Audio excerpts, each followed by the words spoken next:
हाँ, तो आज हम करेंगे चैप्टर 9। ये चैप्टर चलता है 74 से 89 तक और इस चैप्टर में ऑब्जेक्टिव कुछ स्पेशल नहीं है, जो है बहुत महत्वपूर्ण है, वैसे तो है नहीं। तो इसमें केवल ऑफेंसेस बताए गए, कौन से ऑफेंस होंगे इस एक्ट के अधीन और उसके लिए कितना पनिशमेंट दिया जाएगा। तो कुछ कुछ हम पढ़ेंगे, बाकी सब हमें टाइटल वाइज करने हैं। तो जितने के आपको पनिशमेंट याद हो जाएं मच बेटर, क्योंकि इतने सारे पनिशमेंट जिस एक्ट में होते हैं उसमें से रेयर पनिशमेंट पूछे जाते हैं। तो पनिशमेंट जितने याद हो सकते हैं कर लो, और ना हो सकते हो तो कोई बात नहीं, बाकी प्रोविजन तो आप कर ही लेना। तो चलो खैर, हम पहला ऑफेंस करते हैं, बालक की पहचान का प्रकटीकरण का निषेध। तो यहां पर लागू हो जाती है section 228A Indian penal code. ठीक है, वहां पर भी पहचान का प्रतिषेध, महिलाओं के संबंध में जो ऑफेंस होते हैं उस टाइप से उसका प्रतिषेध किया गया, पहचान का प्रकटीकरण। ठीक है ना। तो यहां पर इन्होंने किस किस को रोका है किसी बालक की पहचान को प्रकट करने से? समाचार पत्र, पत्रिका, इसी प्रकार के जो भी माध्यम है उनको रोका गया है। और किसके संबंध में?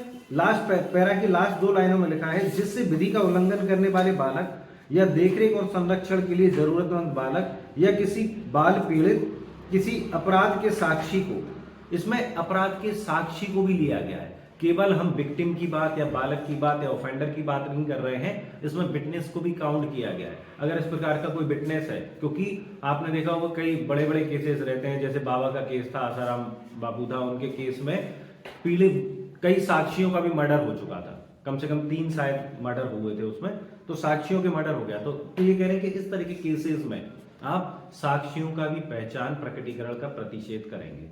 ठीक है, तो इसमें पनिशमेंट दिया गया है। हाँ, पहले तो हम सब क्लॉज 2 देख लें, पुलिस चरित्र प्रमाण पत्र के प्रयोजन के लिए। अब होता क्या है, कई बार करेक्टर सर्टिफिकेट मांगा जाता है बालक का, तो करेक्टर सर्टिफिकेट में भी अगर पुलिस से मांगा जाता है, जैसे आप लोगों की जॉब लग जाती है, किसी की अपनी लगती है, मेरी लगती है, तो करेक्टर सर्टिफिकेट दिया जाता है पुलिस के माध्यम से। हाँ, जॉब लगेगी ना, टेंशन क्यों ले रहे हो। तो करेक्टर सर्टिफिकेट दिया जाता है, तो उसमें यह नहीं बताया जाएगा करेक्टर सर्टिफिकेट में कि इस बालक का पिछला रिकॉर्ड ऐसा रहा है। अगर इसके बाद अगर रिकॉर्ड में कुछ गड़बड़ है तो वो मेंशन किया जाएगा, लेकिन इस तरीके के ऑफेंसेस में कि बालक ने कोई ऑफेंस किया है, ये विधि का उल्लंघन करने वाला बालक रहा है, इस प्रकार का कोई भी उसमें मेंशन नहीं किया जाएगा करेक्टर सर्टिफिकेट में, जो पुलिस पहचान वो देती है करेक्टर सर्टिफिकेट, है ना। तब तो मैं पढ़ रहा हूं इसको, पुलिस चरित्र प्रमाण पत्र के प्रयोजन के लिए या अन्यथा बालक के किसी अभिलेख का लंबित मामलों में या ऐसे मामलों में प्रकटन नहीं करेगी जिनमें की मामला बंद किया जा चुका है या निपटाया जा चुका है। तो या तो ट्रायल चल रही है, या बंद कर दिया गया है, या उसमें डिसीजन हो चुका है। और ऐसा इसलिए भी ठीक है क्योंकि हमने पिछले कुछ सेक्शन में ये पढ़ा था कि अगर इस प्रकार से बालक को पनिश किया जाता है तो आगे उसके फ्यूचर पे जो भी उसके प्रतिषेध होते हैं, रिस्ट्रिक्शंस होते हैं, वो नहीं लगाए जाएंगे, है ना। तो जब रिस्ट्रिक्शंस हमें लगानी नहीं है तो इस तरह का हम पहचान प्रकटीकरण उसका करेंगे भी नहीं। तो करेक्टर सर्टिफिकेट में ये मेंशन नहीं किया जाएगा कि ये जो बालक है ऑफेंडर रहा है, इस पर ट्रायल चली है, इसका कन्विक्शन हुआ है। बाकी चीजें अगर कोई आती है सामने तो वो आप करेक्टर सर्टिफिकेट में मेंशन कर सकते हैं, बाकी ये सब नहीं। तो क्लॉज 2 में ये उन्होंने कहा, और यदि ऐसा करता है कोई तो उसको 6 माह तक की और 2 लाख रुपए तक के जुर्माने का सजा दी जा सकती है। 6 माह तक का कारावास और 2 लाख रुपए तक का जुर्माना। 75 बालक के प्रति क्रूरता के लिए दंड। ये जो पनिशमेंट है, मैं इसमें केवल एक लाइन अंडरलाइन कराऊंगा आपको, जो कोई बालक का वास्तविक भार साधन या उस पर नियंत्रण रखते हुए, तो जो भी बालक का वास्तविक भार साधन रखता है या नियंत्रण रखता है उसके बारे में क्रूरलिटी की बात कर रहे हैं, ना कि पड़ोसी के बारे में कि पड़ोसी बालक को परेशान करता है ना। घर में जो बालक है, जिस पर भी आप, चाहे वो कहीं पर भी हो, जेल में हो, अस्पताल में हो, कुल मिला के आपके अधीन है, चाहे पेरेंट्स हो, कुछ भी हो, आप उस पर किसी प्रकार से क्रूरलिटी करते हैं। क्रूरलिटी के कई सारे टाइप होते हैं, है ना। क्रूरलिटी का मतलब यही नहीं होता कि आप उसको लात घूसों से मारे पीटे, डेली ताने दें, उसको खाना ना देना, उसका नेग्लिजेंस करना, है ना, उसको सही सुख सुविधाएं जो अन्य बालकों को आप दे रहे हैं वो ना देना, इस प्रकार की हर चीज क्रूरलिटी में काउंट होती है। ठीक है, तो अगर कोई व्यक्ति, यहां पर ये अपराध किसके द्वारा किया गया माना जाएगा? जो उसका भार साधक है, ठीक है ना, उसके द्वारा अपराध किया गया माना जाएगा। उसको 3 वर्ष तक की सजा दे दें और 1 लाख रुपए तक का जुर्माना दे दें। लेकिन एक क्लॉज आया था, जो बायोलॉजिकल पेरेंट्स हैं वो बच्चे को इसलिए छोड़ जाते हैं, इसलिए सरेंडर कर देते हैं कि उनके पास साधन नहीं है। ऐसे कारणों से बालक का भरण पोषण नहीं कर सकते, देख रेख और रख रखाव नहीं कर सकते हैं, जो उनके नियंत्रण से परे है। तो ऐसी स्थिति में उनके द्वारा बालक को छोड़ा जाना, सरेंडर किया जाना क्रूअलिटी में काउंट नहीं होगा। ये प्रोविजन में बताया गया है, ठीक है। और यदि यही ऑफेंस किसी ऐसे संगठन संस्था द्वारा किया जाता है जिसको बालक का भार सौंपा गया है, तो उस पर जो सजा की मात्रा होगी वो सेकंड प्रोविजन में बताई गई 5 वर्ष होगी और 5 लाख रुपए जुर्माना होगा,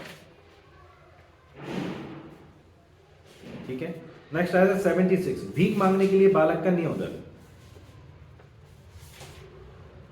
तो इसमें पनिशमेंट दिया गया, जो भी भीख मांगने के लिए बालक को नियोजित करेगा उसमें पनिशमेंट कितना दिया गया, 5 वर्ष 1 लाख रुपए। और यदि उसके लिए अंग छेदन करते हैं, विकलांग करते हैं, यानी कि उसके शरीर को किसी प्रकार से दागते हैं या विकलांग करते हैं। एक्चुअल में क्या होता है, जो बड़े बड़े क्रिमिनल होते हैं, है ना, बड़े, जैसे अपने यहाँ ग्वालियर जैसे छोटे शहर में तो नहीं होता, बॉम्बे में तो इस पर पूरी मूवी बन चुकी है। कौन सी थी, ट्रैफिक सिग्नल। उसमें ये बताया गया था कि बच्चों को जो पकड़ते हैं भीख मांगने के लिए, उसको इस तरीके से हैंडीकैप्ड बनाते हैं कि लोगों को दाया और वो उनको भीख देते हैं। वो दुर्घटना बस हैंडीकैप्ड नहीं होते हैं, उनकी आंख फोड़ दी जाएगी, जला दिया जाएगा, काट दिया जाएगा, हाथ काट दो, पैर काट दो। तो भीख मांगने के लिए अगर आप इस तरीके का काम करते हैं तो फिर जो पनिशमेंट होगा वो 7 वर्ष से कम नहीं होगा और 10 वर्ष तक का हो सकेगा और 5 लाख रुपए तक का उसमें जुर्माना लगाया जाएगा, ठीक है।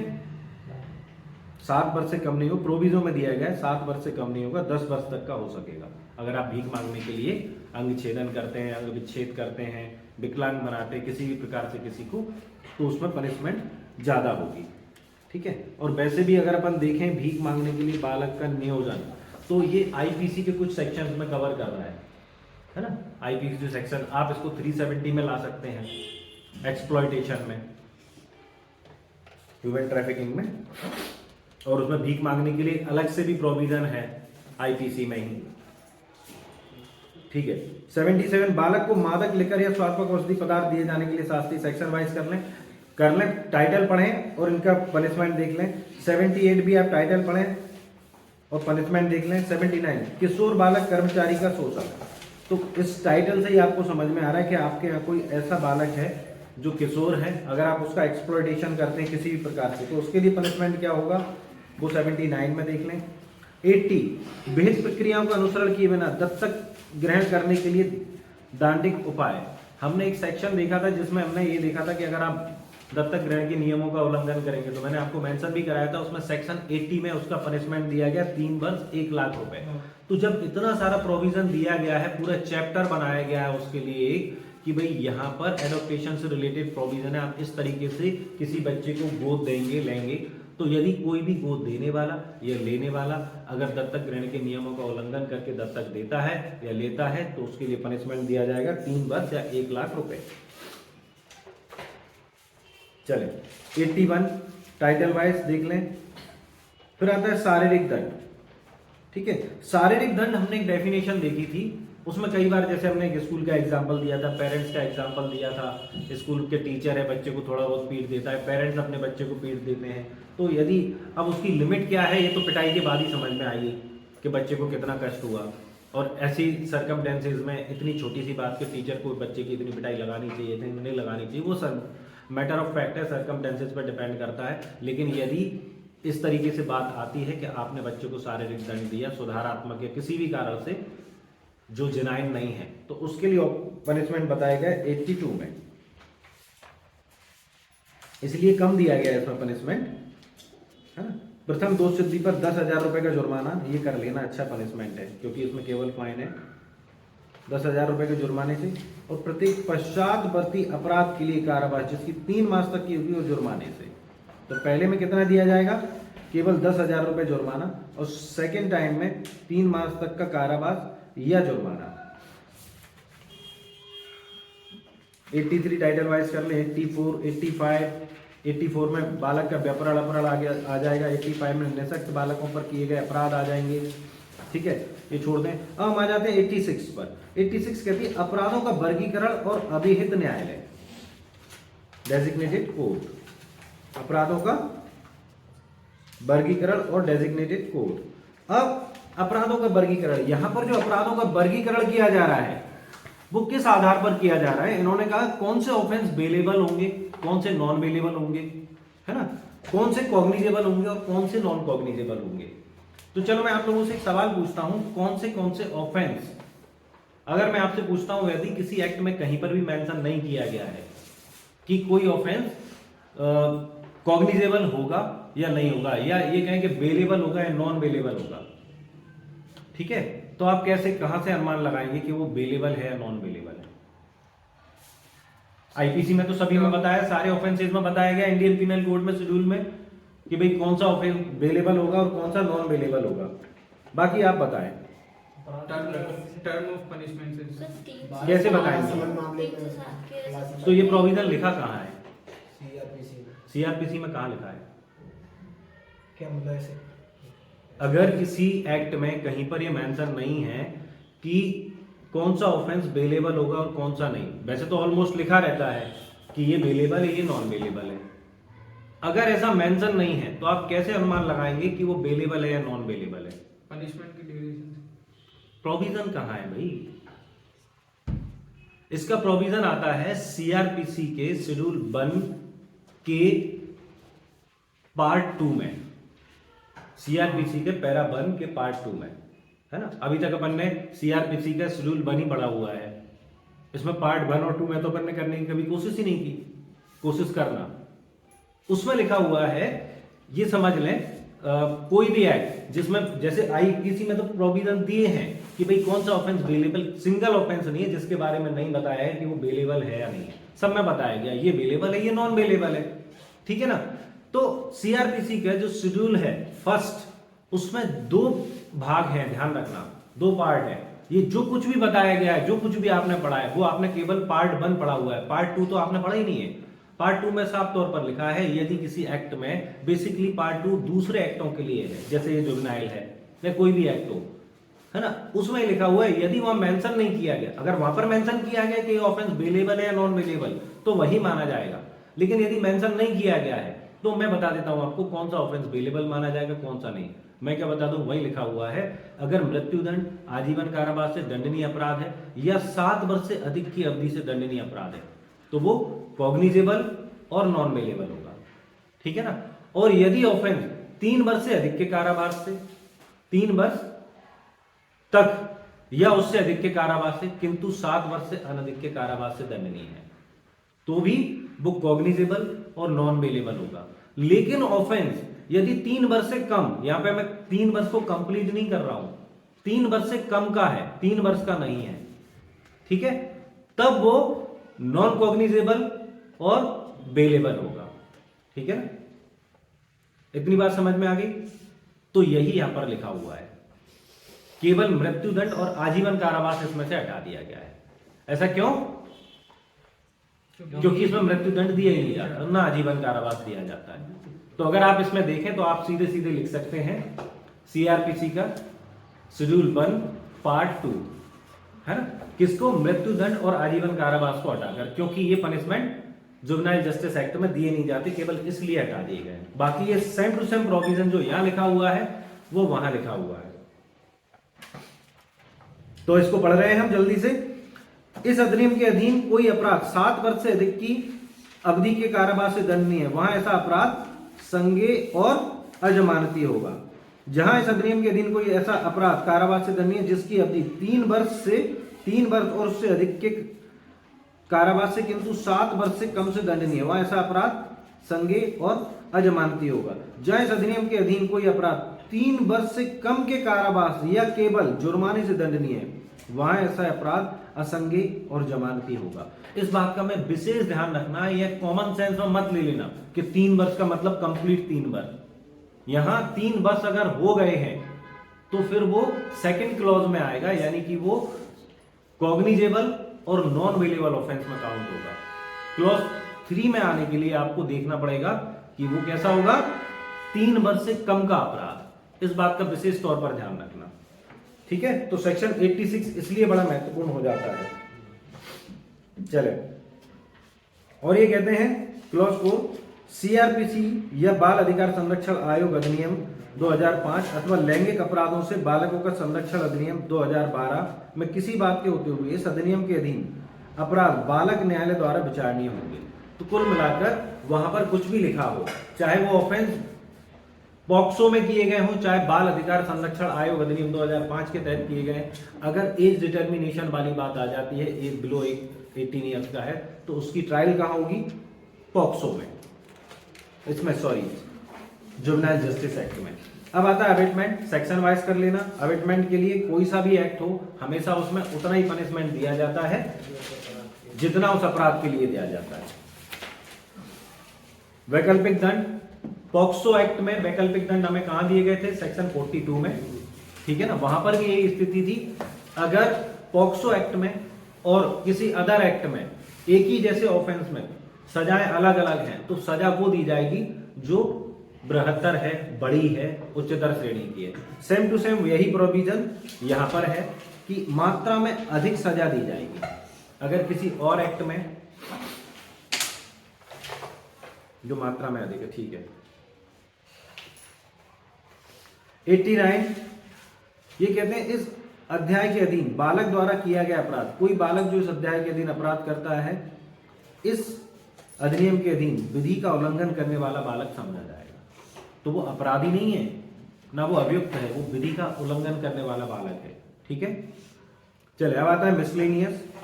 तो सारे माइनर एक्ट में एक मिसलेनियस होता है, सेक्शन 90 से 112 तक इसमें सेक्शन दिए गए हैं। तो इसमें से कुछ सेक्शन हम देख लेते हैं। पहला अच्छा क्लॉज है, ऑब्जेक्टिव है, बालक के माता पिता या संरक्षक की हाजिरी।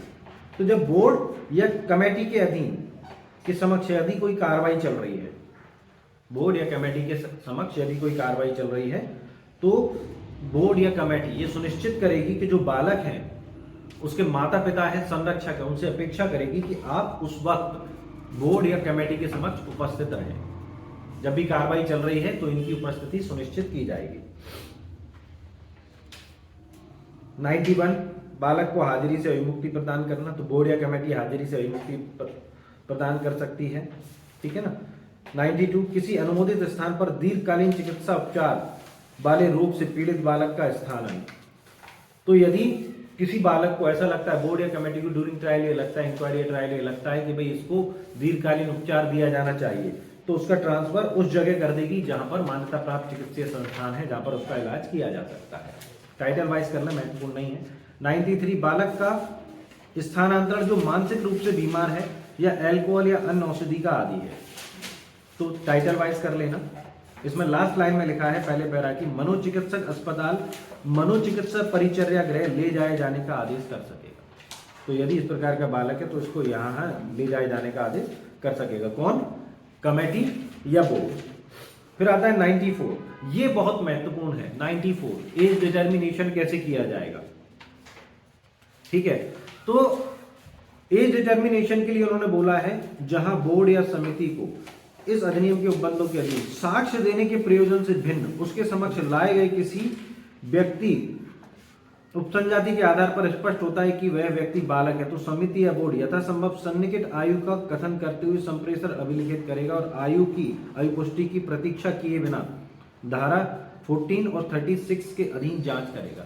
बेसिकली ये कह रहे हैं कि इन्होंने व्यक्ति शब्द का उपयोग किया है, बालक शब्द का उपयोग किया ही नहीं है।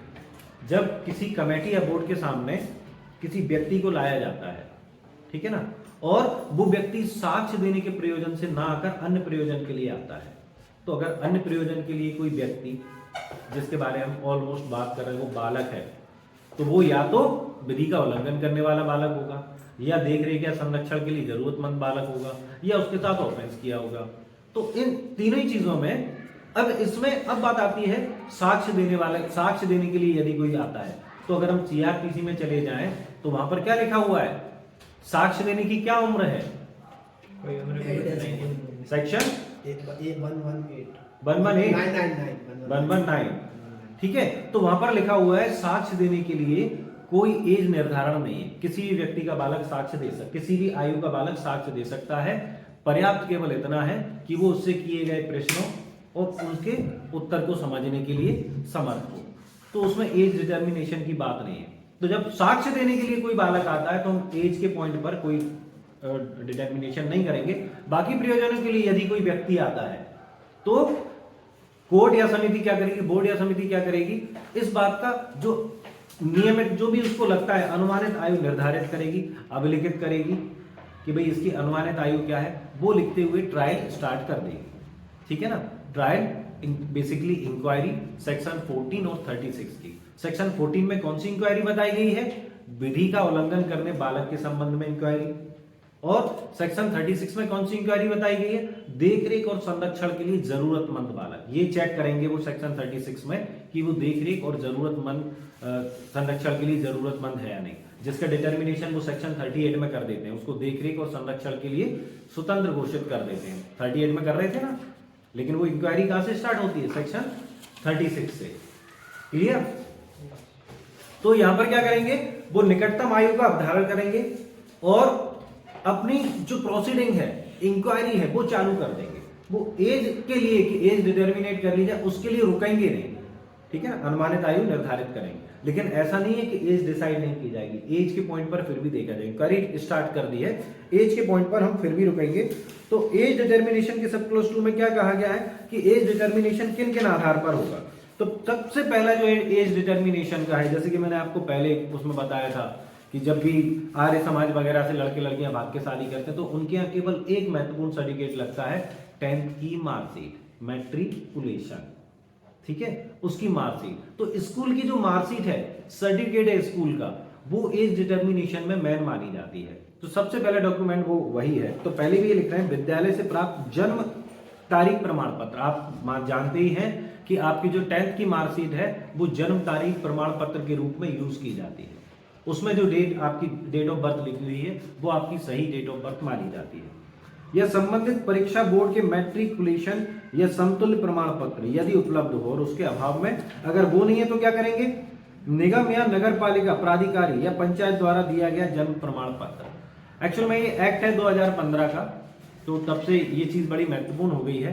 पहले तो बच्चा पैदा हो जाता था, जब स्कूल में जाता था तब स्कूल में जो मर्जी आए एज लिखा देती थी, 5 साल कम लिखा देते, 5 साल ज्यादा लिखा देते थे, कुछ भी चलता था।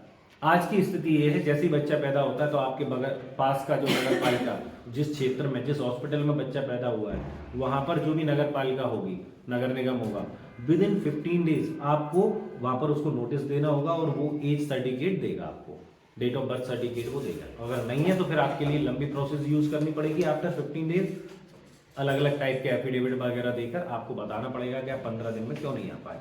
ठीक है, तो आज के टाइम में जो नगर पालिका वाली जो रिसीप्ट सर्टिफिकेट है वो भी बड़ा महत्वपूर्ण है। आगे चलते हैं। उपरोक्त तो 1 और 2 के अभाव में आयु का अवधारण समिति और बोर्ड के आदेश पर अस्थि जांच या कोई अन्य नवीनतम चिकित्सीय आयु अवधारण की जांच के आधार पर किया जाएगा। बेसिकली असली जो जांच होती है एज की, वो अस्थि जांच के आधार पर की जाती है, लेकिन वो इतनी टिपिकल और महंगी होती है कि भाई उसमें जाने की जरूरत, मतलब कौन चक्कर में पड़े, इसलिए इनसे काम चला लिया जाता है ना। जैसे डिफेंस में आप जाएंगे तो उसमें आपकी जो मेडिकल की जांच होती है वो पूरे आपके फिजिकली उस पर होती है, साइंटिफिक उससे, ना कि डॉक्यूमेंटेशन के आधार पर। चलें, तो ये 3 एज डिटर्मिनेशन के लिए ग्राउंड बताए गए हैं, मेरे ख्याल से इतने पर्याप्त हैं, क्योंकि अगर कुछ नहीं है तो अस्थि तो है ही उसकी, है ना। अस्थि से तो हम ये भी पता कर लेते हैं कि जो कंकाल है, मम्मी है, वो कितने समय पुरानी है, तो फिर जिंदा व्यक्ति की अस्थि दान तो और इजीली हो सकती है। हाँ, परंतु समिति बोर्ड के आदेश पर की गई कोई आयु अवधारण जांच ऐसे आदेश की तारीख से 15 दिन के भीतर पूरी की जाएगी। तो अगर समिति ने जांच करने की बात की, अस्थि जांच वगैरह की, तो विद इन 15 डेज कंप्लीट की जाएगी। समिति बोर्ड द्वारा उसके समक्ष इस प्रकार लाए गए व्यक्ति की अभिलिखित आयु इस अधिनियम के प्रयोजनों के लिए उस व्यक्ति की सही आयु समझी जाएगी। तो समिति और बोर्ड ने किसी भी आधार पर ये डिसीजन लिया है, 3 ग्राउंड बताए, तीनों में से किसी भी आधार पर डिसीजन लिया है कि भाई इसकी व्यक्ति की सही आयु क्या है, तो जो उन्होंने डिसाइड कर दी वही उसकी सही आयु समझी जाएगी। ठीक है। 95 बालक का उसके निवास स्थान को स्थानांतरण छोड़ दे, कोई मतलब नहीं है। 96 सेक्शन वाइज कर लेना। 97 किसी संस्था से बालक को निर्मुक्त करना। एक्चुअल में यहाँ बालक को क्या सजा तो ऐसे ही दी जा रही है फॉर्मली, तो हम उसको निर्मुक्त भी कर सकते हैं, बीच बीच में उसको छुट्टियां भी दे सकते हैं, सारी सुविधाएं मिलती हैं बाल गृह से, ठीक है ना। तो चलिए, तुम लोग इस सुविधा से वंचित रह गए हैं, कुछ कर नहीं पाए। चलो, जब किसी बालक को किसी बाल गृह या विशेष गृह में रखा जाता है, तो दो जगह की बात कर रहे हैं, बाल गृह और विशेष गृह रखा जाता है, तो यथास्थिति परिवीक्षा अधिकारी या सामाजिक कार्यकर्ता या सरकार या स्वैच्छिक और गैर सरकारी संगठन की रिपोर्ट पर समिति या बोर्ड बालक को आत्यंतिक रूप से ऐसी शर्तों जैसे अधिरोपित करना चाहिए समझे बालक को माता पिता या संरक्षक के साथ रहने या आदेश में नामित ऐसे किसी प्राधिकृत व्यक्ति के पर्यवेक्षण के अधीन रहने हेतु रहने की अनुज्ञा देते हुए उसे प्राप्त करने और भार साधन में लेने, बालक को शिक्षित बनाने और किसी उपयोगी व्यापार आजीविका के प्रशिक्षित या पुनरुत्त करने के उसकी देखरेख करने के लिए उसे लेने और भार साधन में लेने का इच्छुक हो निर्मुक्त करने पर विचार कर सकता है। एक्चुअल में ये जो काम करेगा वो कौन करेगा? कमेटी या बोर्ड ही करेगा, लेकिन उसको रिपोर्ट कौन देगा? प्रोबेशन ऑफिसर दे देगा, ठीक है ना। परिवीक्षा अधिकारी कोई सोशल वर्कर दे सकता है, गवर्नमेंट दे सकती है, कोई शैक्षिक या सरकारी संगठन दे सकते हैं। वो बता सकते हैं कि बालक को या तो उसके माता पिता या संरक्षक के पास रखा जाए, या यदि उसको एजुकेशन वगैरह के लिए कहीं छोड़ना है, मान लो हॉस्टल छोड़ना है, कहीं पर भी छोड़ना है, या जहाँ वो रह सकता है, जहाँ वो सुधार हो सकता है उसमें, तो ऐसी जगह पर उसको छोड़ने के लिए, रखने के लिए निर्मुक्त किया जा सकता है। अगर ऐसी रिपोर्ट देते हैं तो बोर्ड या कमेटी जैसी भी स्थिति, बोर्ड किसके संबंध में आएगी? विधि का उल्लंघन करने वाले बालक के संबंध में। कमेटी किसके संबंध में आएगी? देखरेख और संरक्षण के लिए जरूरतमंद बालक के संबंध में। तो वो डिसीजन लेंगे कि भाई इनको इस तरीके से निर्मुक्त करना है या नहीं, और अगर वो निर्मुक्त करने का डिसीजन लेते हैं तो इस प्रकार के जो बालक गृह हैं या विशेष गृह हैं उनसे बालक को निर्मुक्त कर दिया जाएगा। लेकिन आगे फिर ये बताया गया है प्रोविजो में, यदि वो जो शर्तें लगाई गई हैं उनका पालन करने में असफल रहते हैं तो उनको वापस फिर बाल गृह में बुला लिया जाएगा। सब क्लॉज 2, बालक को अस्थायी रूप से निर्मुक्त किया गया है,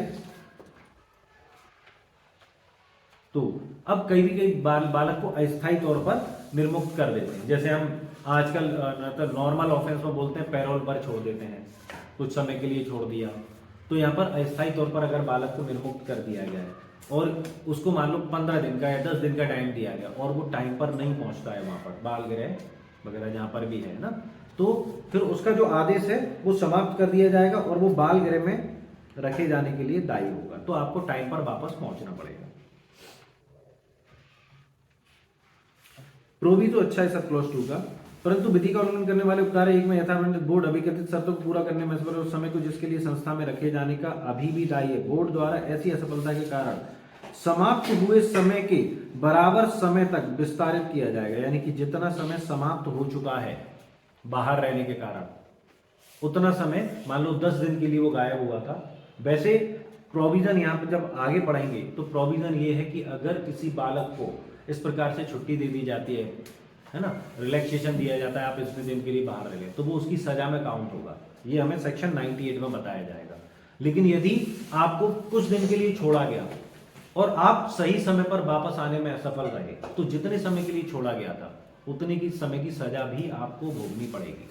नॉर्मली तो ये होता है जैसे आपको जमानत पर छोड़ दिया गया, तो जमानत पर छोड़ दिया गया तो वो सजा कारावास में काउंट नहीं होती, आपको कारावास भोगना पड़ता है। लेकिन यहाँ पर ये कह रहे हैं अगर आपको छोड़ दिया गया है सजा होने के बाद या किसी भी कारण से आपको छोड़ दिया गया है, तो वो सजा, वो जो अवधि है, वो पीरियड है, वो आपकी जो अवधि है कारावास की जिस प्रकार की, उसी में काउंट होगी। ऐसा माना जाएगा आप बाहर रहकर भी कारावास ही भोग रहे थे। लेकिन यदि आप असफल रहते हैं वापस जाने में तो फिर वो बराबर से काउंट की जाएगी। 98 कहता है किसी संस्थान में रखे गए बालक की अनुपस्थिति की इजाजत। इसमें आप सीधा सीधा मेंशन कर लें कि समझ लें पहले ये कब छोड़ा जाता है। जैसे किसी के घर में कोई मृत्यु हो गई या कोई फंक्शन है, रिश्तेदार नातेदार माता पिता की, या वो गंभीर रोग से कोई ग्रस्त है, तो बालक को 7 दिन की छुट्टी दी जाएगी। एक बार में 7 दिन की छुट्टी दी जाएगी, जिसमें यात्रा के समय को काउंट नहीं किया जाएगा। आने जाने का जो समय है उसको काउंट नहीं किया जाएगा। एक बार में 7 दिन की छुट्टी दी जाएगी, ठीक है ना। और क्लॉज 2 कहता है जो ये जो अनुपस्थिति है, इस प्रकार से जो अनुपस्थिति है, आखिरी लाइन देखिए क्लॉज 2 की, उस समय का भाग माना जाएगा जिसके लिए बाल गृह विशेष रखे में रखे जाने का दायी था। यानी कि ऐसा माना जाएगा, मान लो आपको 1 महीने के लिए सजा, 30 दिन की सजा दी गई और आपको 5 दिन के लिए इस तरीके से छुट्टी दे दी गई, छोड़ दिया गया, तो 5 दिन आप बाहर रहे और टेक्निकली आपने कारावास में या बाल गृह में कितना समय गुजारा, केवल 25 डेज, है ना। लेकिन नहीं, इस क्लॉज के हिसाब से वो जो 5 दिन है वो भी आपके कारावास में काउंट होंगे, यानी टेक्निकली आप 30 डेज ऐसा माना जाएगा आपने कारावास में ही गुजारे हैं। लेकिन 97 में क्लॉज क्या कह रहा था, आपको छोड़ा गया, आप सही समय पर वापस आने में अनुपस्थित रहे, तब जो आपको छोड़े जाने की अवधि थी वो फिर लेस कर दी जाएगी आपके कारावास, वो आपको दोबारा से भोगनी पड़ेगी। दोनों बातें समझ में आ गई। 97, 98। 99, बालक से संबंधित सभी रिपोर्ट जिन पर समिति या बोर्ड द्वारा विचार किया जाता है गोपनीय मानी जाएगी। तो भैया रिपोर्ट गोपनीय होंगी। सेक्शन 99 सेक्शन वाइज कर लें। सद्भावना पूर्वक की गई कार्रवाई के लिए संरक्षण 100। जितने भी माइनर एक्ट हैं उसमें से ऑलमोस्ट 99% माइनर एक्ट में ये प्रोविजन रहता है कि सद्भावना पूर्वक, जो भी सद्भावना पूर्वक जो भी अधिकारी वगैरह होते हैं सद्भावना पूर्वक गुड फेथ में जो भी प्रोसीडिंग करते हैं, अगर उनसे कुछ मिस्टेक हो जाती है तो उसके लिए उनको अपराध से छूट है, उनके खिलाफ ऐसा कोई एलिगेशन नहीं लिया जाएगा कि आपने कुछ गलत कर। हर माइनर एक्ट में एक ही सेक्शन होता है और हमें याद करने, तो यहाँ पर कहाँ दिया गया है 100। अपीलें आ गई, तो अपील यहाँ पर डिसीजन कौन ले रहा है, समिति या बोर्ड, और तो कोई डिसीजन ले नहीं रहा है ना। तो उसकी जो अपील जाएगी वो कहाँ जाएगी, तो पहले तो अपील जाएगी कितने दिन में जाएगी, 30 डेज में, ठीक है। तो अपील 30 डेज में बालक न्यायालय में अपील कर सकेंगे। कहाँ की जाएगी अपील, बालक न्यायालय में, चिल्ड्रन कोर्ट में।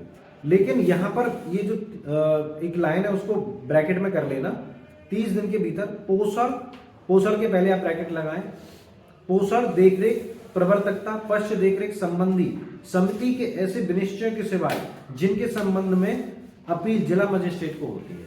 यानी कि जितनी भी अपीलें जाएंगी किसकी, कमेटी की और बोर्ड की, वो किसको जाएंगी, जिला मजिस्ट्रेट को जाएंगी, बालक न्यायालय को। लेकिन इस संबंध में पोषण देखरेख प्रवर्तकता के संबंध में समिति ने जो डिसीजन लिए उसकी अपील किसको जाएगी, जिला मजिस्ट्रेट को। ऐसा नहीं है कि समिति की अपील जिला मजिस्ट्रेट को ही जाएगी, लेकिन ये कह रहे हैं कि इन मैटर्स में कमेटी जो पोषण देखरेख प्रवर्तकता से संबंधित जो भी डिसीजन लेती है इसकी डिसीजन के खिलाफ अपील जाएगी जिला मजिस्ट्रेट को। बाकी कमेटी और बोर्ड की सारी अपीलें किसको जाएंगी, चिल्ड्रन कोर्ट को, चाइल्ड कोर्ट को, ठीक है। 30 दिन के भीतर जाएंगी और प्रोविजो कहता है कि ऐसी अपीलें 30 दिन के भीतर निपटाई भी जाएंगी। विनिश्चय कितने समय के भीतर किया जाएगा, विद इन 30 डेज, ठीक है। हाँ बताएं, चलें। क्लॉज 2, अधिनियम की धारा 15 के अधीन किसी जघन्य अपराध के प्रारंभिक निर्धारण के पश्चात बोर्ड के आदेश के विरुद्ध अपील सत्र न्यायालय के समक्ष होगी, ठीक है। तो किन ऑफेंस के अधीन, हीनियस ऑफेंस की अपील कहां होगी, सेक्शन 15 में। सेक्शन 15 में बताएंगे हीनियस ऑफेंस कैसे माने जाएंगे। हीनियस सेक्शन 15 और 19 मिलाकर, आई थिंक 90 थी 20 थी 19, सेक्शन 15 और 19 मिलाकर रूल ये निकला था कि हीनियस ऑफेंस में यदि बालक की उम्र 16 वर्ष से कम है तो उसकी ट्रायल समन ट्रायल की तरह होगी। लेकिन यदि बालक की उम्र 16 वर्ष से अधिक है तो इसका डिसीजन 15 में लिया जाएगा, और 15 का डिसीजन सेपरेट धारा 19 में मिलाकर ये आता है कि यदि यहाँ पर बोर्ड ये डिसाइड करता है, अगर 16 वर्ष से अधिक आयु का बालक है तो अगर बोर्ड को लगता है कि भाई बोर्ड में इसकी ट्रायल होनी चाहिए तो फिर वो समन ट्रायल की तरह होगी, और यदि बालक न्यायालय में उसकी ट्रायल होनी चाहिए तो फिर जैसा भी बालक न्यायालय डिसाइड करे वैसे ट्रायल होगी। तो कुल मिलाकर यहाँ पर इन्होंने ये कह दिया कि यदि सेक्शन 15 में जो निर्धारण किसके द्वारा किया जाएगा, बोर्ड के विरुद्ध अपील सत्र न्यायालय में होगी, ठीक है। वैसे कहाँ हो रही थी, बालक न्यायालय में। लेकिन सेक्शन 15 में हीनियस ऑफेंस के संबंध में यदि कोई डिसीजन लेता है कौन, बोर्ड, तो उसकी अपील कहाँ होगी, सत्र न्यायालय में, ये याद रखना। फिर क्लॉज 3 फिर उसी के संबंध में है कि किसी बालक की 16 वर्ष की आयु पूरी कर ली है, 16 वर्ष से अधिक आयु का है, किए गए जघन्य अपराध से भिन्न बोर्ड द्वारा किए गए दोष मुक्ति के आदेश के विरुद्ध अपील नहीं होगी। तो ये कहते हैं यदि बोर्ड ने कोई ऐसे ऑफेंस में जो जघन्य अपराध नहीं है, 16 ईयर से ऊपर के, 16 वर्ष से कम या 16 वर्ष से अधिक आयु व्यक्ति द्वारा किया गया जघन्य अपराध नहीं है, यानी कि हीनियस ऑफेंस नहीं है, तो सीरियस ऑफेंस पेटी ऑफेंस है, छोटा अपराध है और घोर अपराध है, तो ऐसी स्थिति में उसकी अपील होगी ही नहीं। ठीक है, तो टेक्निकली अगर देखा जाए तो दोष मुक्ति, लेकिन ऑफेंस दोष मुक्ति, अगर दोष सिद्धि का है तो अपील होगी, लेकिन दोष मुक्ति की अपील होगी नहीं। आपसे ये भी यहां पर ओटी पूछा जा सकता है कि भाई कब अपील नहीं होगी, तो इसके लिए है एक तो जो छोटे अपराध हैं या घोर अपराध है उनमें अगर दोष मुक्ति की गई है तो फिर उसकी कोई अपील नहीं होगी। ठीक है, उनमें केवल दोष सिद्धि की अपील होगी, कन्विक्शन की अपील होगी, ना कि एक्टिवल की। और बालक क्लॉज 4 कहता है बालक न्यायालय के किसी आदेश के विरुद्ध सेकंड अपील नहीं होगी। और बालक न्यायालय के आदेश से व्यथित कोई व्यक्ति सीआरपीसी में वर्णित अनुसार उच्च न्यायालय के समक्ष अपील करेगा। बालक न्यायालय की अपील कहां होगी? हाई कोर्ट में। बालक न्यायालय के आदेश के विरुद्ध यदि आप अपील करना चाहते हैं तो उसकी अपील कहां होगी? हाई कोर्ट की। लेकिन सेकंड अपील का प्रोविजन नहीं है। सर इसमें कोर्ट ऑफ सेशन है। कहां पर? क्लॉज 5 देखो। नहीं, आप फोर्थ वाला क्लॉज बालक न्यायालय है या कोर्ट ऑफ सेशन? बालक न्यायालय है ना, चिल्ड्रन कोर्ट है। इंग्लिश में court of session, court of session लिखा है इंग्लिश में, तो no second appeal lies from any other. हाँ, ये बालक न्यायालय नहीं है, कोर्ट ऑफ सेशन ही है। इंग्लिश में सबके में कोर्ट ऑफ सेशन लिखा है। सत्र न्यायालय, तो सत्र न्यायालय के आदेश की सेकंड अपील नहीं होगी।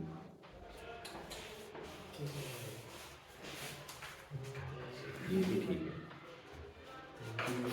चले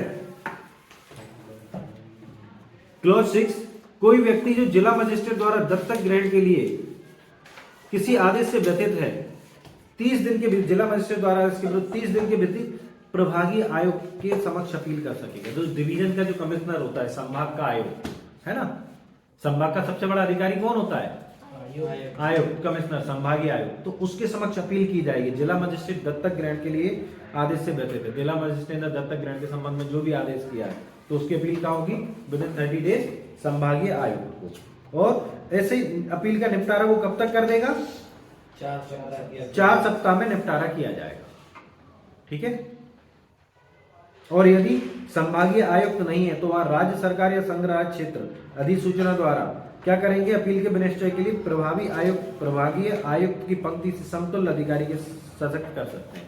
यदि कहीं इत्तेफाक से कमिश्नर नहीं है, संभाग का कमिश्नर नहीं है, तो स्टेट गवर्नमेंट या यूनियन टेरिटरी की जो भी प्रशासन है, ठीक है ना, वो लोग क्या करेंगे? बाय नोटिफिकेशन संभागीय आयुक्त के समतुल्य पद का कोई जो व्यक्ति है, जो अधिकारी है, उसको अपील सुनने के लिए ऑथराइज कर सकते हैं। ठीक है। चले रिवीजन, तो उच्च न्यायालय सौंपना से नियमित किए गए आवेदन पर रिवीजन के प्रोविजन दिए गए 102 में। रिवीजन के प्रोविजन किसमें है? 102 में। ऑलमोस्ट माइनर एक्ट में रिवीजन के प्रोविजन नहीं होते, लेकिन इसमें है। तो वो कौन सुन रहा है? High court. सीआरपीसी में रिवीजन कौन कौन सुनता है? सेशन कोर्ट और हाई कोर्ट। लेकिन यहां पर केवल हाई कोर्ट को उन्होंने ऑथराइज किया है। नेक्स्ट करते हैं 103, जांचों, अपीलों, पुनरीक्षण कार्रवाइयों में प्रक्रिया।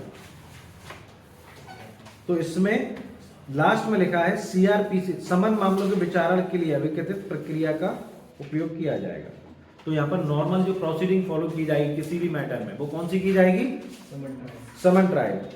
104, समिति या बोर्ड की अपने आदेशों को संशोधित करने की शक्ति। ठीक है, टाइटल वाइज कर लें। 105, किशोर न्याय निधि, तो राज्य सरकार गठित करेगी। 106, राज्य बालक संरक्षण सोसाइटी और जिला बालक संरक्षण एकक, तो प्रत्येक राज्य सरकार।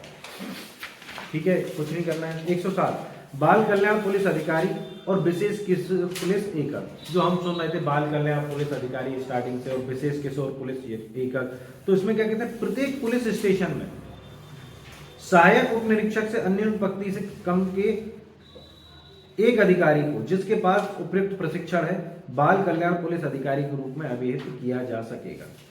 ठीक है, तो किसे कर रहे हैं? प्रत्येक पुलिस स्टेशन में एक अधिकारी जो सहायक उप निरीक्षक से अन्य पंक्ति का पुलिस अधिकारी को कम से कम एक ऐसे व्यक्ति को ये अपॉइंट कर दिया जाए जिसके पास पर्याप्त प्रशिक्षण हो, वो ऑब्जेक्टिव नहीं है, उसकी जरूरत नहीं, बाल कल्याण पुलिस अधिकारी के रूप में अभिहित किया जाएगा।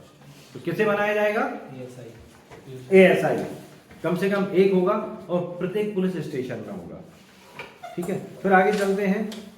बालकों से संबंधित पुलिस के सभी कृत्यों को समन्वय करने के लिए राज्य सरकार प्रत्येक जिले और शहर में विशेष किशोर पुलिस एककों का गठन करेगी, जिनका नेतृत्व उप पुलिस अधीक्षक और उससे ऊपर के रैंक का पुलिस अधिकारी करेगा। ठीक है, तो यहाँ पर हमें करना है बालकों से संबंधित जितने भी अपराध हैं उसका कोऑर्डिनेशन के लिए हमें क्या करना है, सबके जितने भी थाने हैं उन सबका कोऑर्डिनेशन कौन करेगा, राज्य सरकार प्रत्येक जिले और शहर में, जो भी प्रत्येक जिला है शहर है उसमें क्या करेगी, विशेष किशोर पुलिस एकक का गठन करेगी, जिसका नेतृत्व कौन करेगा, डीएसपी या उससे ऊपर की रैंक का कोई व्यक्ति। क्लॉज 4 अच्छा है, विशेष किशोर पुलिस एकक के अंतर्गत बालकों से संबंधित रेल पुलिस भी है। तो जो रेल पुलिस है वो भी अपने पुलिस थाने में एक व्यक्ति को अपॉइंट करेगी, क्या, विशेष बाल कल्याण पुलिस अधिकारी। ठीक है, क्लॉज 4 में दिया गया, अच्छा ऑब्जेक्टिव है। नियम बनाने की शक्ति 110 में है, तो नियम बनाने की शक्ति यहाँ राज्य सरकार को दी गई है। बहुत सारे नियम बना दिए हैं इन्होंने। निरसन और व्यापत्ति ये कर लें। इससे पहले जो एक्ट लागू था वो कौन सा था, सन 2000 का किशोर न्याय बालकों का संरक्षण अधिनियम 2000 निश्चित किया है। इससे पहले वो लागू था, उसको समाप्त करके उन्होंने सन 2015 का नियम लागू किया। कठिनाइयों का निवारण करने की शक्ति किसको दी गई है, सेंट्रल गवर्नमेंट को। कितने समय में करेगी, 2 वर्ष। इति सिद्धम। Hence proof. बंद कर दो।